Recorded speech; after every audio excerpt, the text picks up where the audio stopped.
Okay, we're gonna look at some revision really of the year 12 content on Waves first here. There is some content above this, but we need to do practicals in class, so we're gonna kind of work from this page downwards today. Um, and it really is just revision of what year 12 Waves, the first booklet.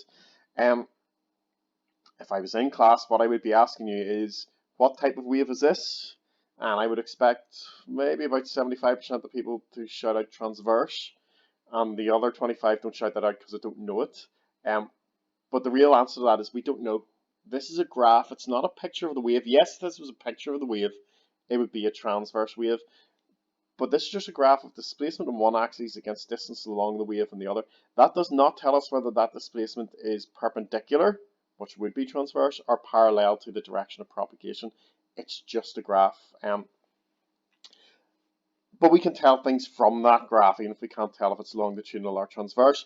First thing is we can work out the amplitude, which is if this is a mean position, that particle is going to be displaced in a positive direction and negative direction, albeit that might be up and down or left and right, doesn't really matter. The amplitude is the maximum displacement, okay, from that mean position. It should be a capital A there, measured in meters. We can also measure the wavelength here, which we can measure across an entire wave, which should include a crest and a trough, but it's probably easier to do that by going peak to peak and measuring it there. Notice it should go actually peak to peak. Do not do this when labeling a wavelength. Don't fall short of the peaks. That's not a wavelength. That length does not correspond to the length of a wave, so make sure that you get that right.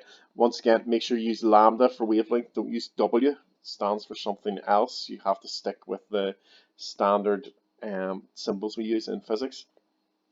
This first graph has distance on the x-axis, but if you're using an oscilloscope or just a different type of graph, you might have time on the x-axis. So this is actually looking at, say, how one particle changes its displacement with time. Therefore, if we go peak to peak here, or if we go across a full wave here, or if we go trough to trough, it doesn't really matter. That's not a wavelength. That's the time taken for the particle to do one full oscillation, which is our time period.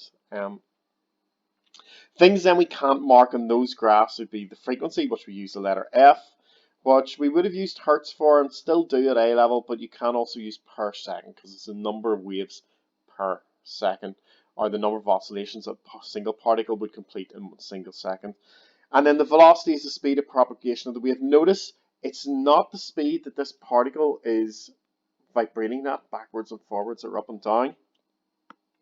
It's really how fast this crest would progress. It's a movement of the crest along, or a compression if we were talking about a longitudinal wave. In general, bigger amplitude means more energy transferred by the wave, and higher frequency means more energy transferred by the wave. Frequency, when we're dealing with sound waves, affects pitch. When we're dealing with light, affects the color. Amplitude affects the brightness or the loudness of the wave. So we have two equations, one of which at least you should have come across at GCSE, which is this one here, which is V equals F lambda. Okay, so the velocity of the wave equals frequency times wavelength. You just have to make sure all the units are consistent there.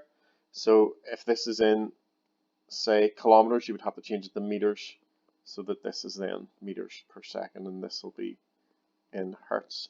We might have done questions before. We would have spoken about how maybe something does 30 oscillations or waves in a minute, so in 60 seconds.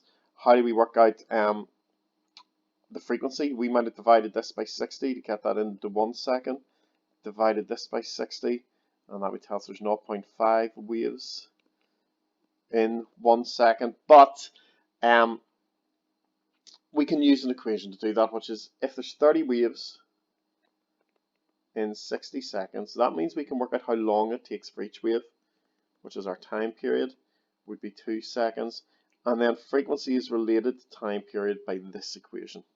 So the frequency is the number of waves per second, so we just take 1 divided by how long it takes for each wave, and that would give us 0.5 hertz, which is the same as kind of doing that ratio, which might have been, you might have been showing this in GCSE, but this is how we would usually do it at GCSE. So we can apply those two equations to some questions. The only thing that will be different to what you would have been doing at GCSE is we might be dealing with bigger numbers or very, very small numbers. Now, you might have gone over this with Mr. Robinson, his side of the course as well, but we can use these prefixes to denote them, and they tend to be in multiples of 3. So you've probably come across kilo, which is just 10 to the power of 3 or times 1,000. Mega, which is times a million. We would come across centimeters, which is divided by 100. Millimeters, which is divided by 1,000. But we have all these other prefixes as well. So giga is really a billion, 10 to the 9. Tera, 10 to the 12.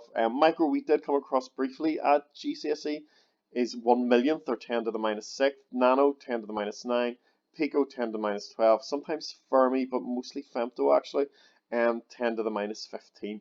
All you have to do when using those prefixes is just replace the letter with the thing in this column. So for instance, if I'm told like a distance is 3 nanometers, rather than me actually getting my calculator and doing 3 divided by a billion to get it, I just say that's 3, there's what nano is, by 10 to the minus 9 meters. And that's what I type into my calculator as well. So you should get used to using those. So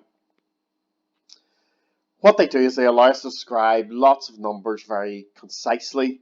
So if you want to get an idea of this, it says here that 1 femtometer or fermimeter is roughly the radius of a proton, while 1 terameter is the distance between the Sun and Jupiter. So using those prefixes allows us to describe very small and very big quantities.